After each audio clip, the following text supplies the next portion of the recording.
ከተማና ከተሜ ጋር ተያይዞ ያለው እሳቤ አንድ ሀገር ኔሽን ቢልዲንግ የሚባለው ከናወን ሊሳካ የሚችለው በጥግጊ የሚኖሩ ሰዎች ካሉ ብቻ ነው።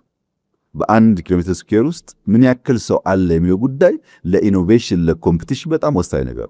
የተበተነ ስካተርድ የሆነ ማህበረሰብ ግብርም አይከፍልም፣ ለኔሽን ቢልዲንግም የተመቸ አይደለም። ለምን ስትበተን አስቸጋሪ፣ ሰብሰብ ስትል በንጽጽር ይሻላል ሰርቪሱ።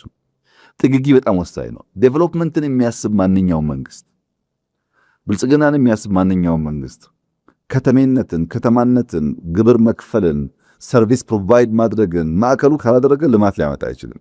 ከተማ ያስፈልገኝ ወላዋይ ነው የኔ ኮንስቲትዌንሲ አርሶ አደር ነው ካልክ ልማት አታስብም ማለት። ቢኮዝ የተጠጋጋው ማህበረሰብ ይፈጥራል፣ የነቃ ነው፣ ግብር ይከፍላል፣ የምትነግረውንም በቅርበት ይሰማል፣ ቅርብ ስለሆነ ኢንፍራስትራክቸሩ። እንደዛ ላይ እኮ እንደኛ ዘመን ሶሻል ሚዲያ እኮ የተስፋፋበት አልነበርም። እና እንደነዚህ አይነት የእሳቤ ስብራቶች ነበሩ። እነዛን ማረቅ ላይ ይሰራ